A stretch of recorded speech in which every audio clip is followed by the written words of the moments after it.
Yeah, good morning. I'm here today with Alicia Soence, the head of services.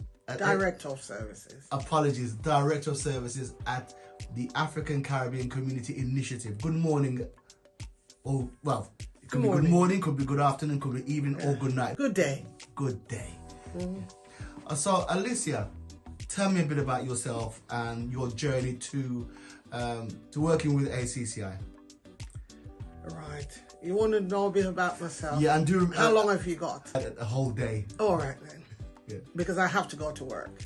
Oh.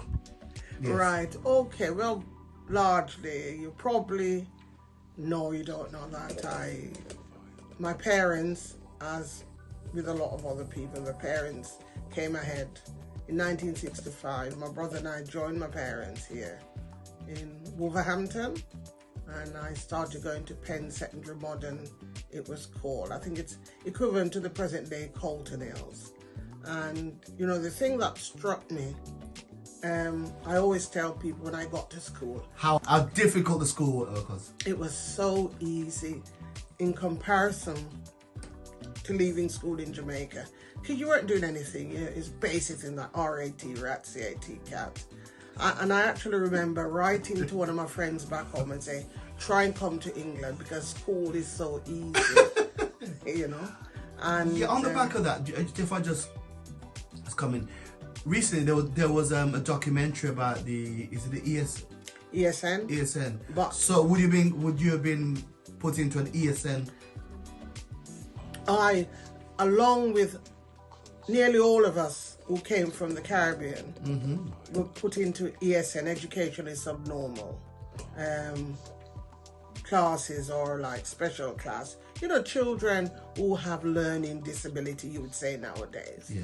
And there was this assumption with us that we all had a learning disability, which was quite frustrating. But it was good because I would do my work in no time, and then I'd spend my day just chatting, really. As you know, I'm quite a talker. No. And so I just thought, oh my life, I wish my friends would come and we could have an easy school. Okay, did it end up in the UK? No, they didn't. No, none of them. Some of them went to Canada, but none of them really, the ones that I was close to, actually came at my invitation. No. Okay. But right. And so at the time, and I think it was difficult for our parents to understand what was happening in the education system, because it was this thing: go to school, listen to the teacher, do your work, put your head to your book, and you'll be all right. And eventually I got moved out of the class, really, because I was bordering on being a bit disruptive, I think. So. No one could ever accuse you of being disruptive. Yeah, it was just sheer boredom. Yeah. But interestingly, as you said, that documentary a couple of weeks ago, which Bernard Cord had written the book, How the West Indian Child is Made Educationally Subnormal. And I was actually at that conference. Oh. Yeah. Much later on in the 70s when the conference was held, because I think by that time I understood what had happened to myself, happened to my other friends, and what was continuing to happen to black children within the education system.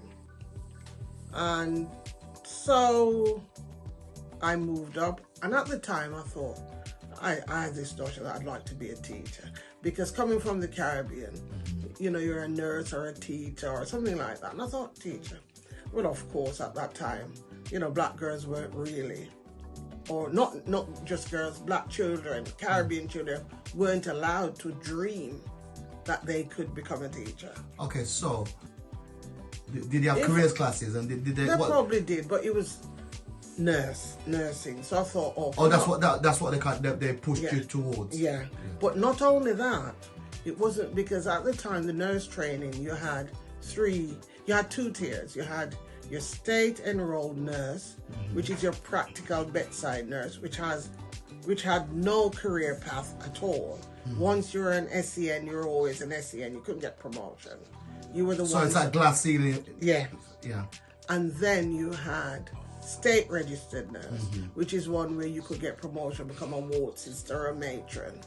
And invariably, all of the black girls, probably without maybe an odd exceptional one, we were put in, when we went to Bilston College to do the pre-nursing course, because that's what you had to do, we were all put into the pre-nursing number 2, which was the one for the state enrolled nurse. And all people were saying to you, you want to be a nurse, you want to be practical, you want to be with the patients. That was how they kind of did the marketing of it. And not knowing any different and understanding the kind of career limitations, you just went along. I think it was, you kind of did the pre-nursing, then you went to the hospital to do your training, and you realized that, all the black girls, again, we were all the SEN. So a number of us had to eventually, we had to be registered in the a kind of a long way, because you did your state enrolled, then you had to go and do further training and things like that. Whereas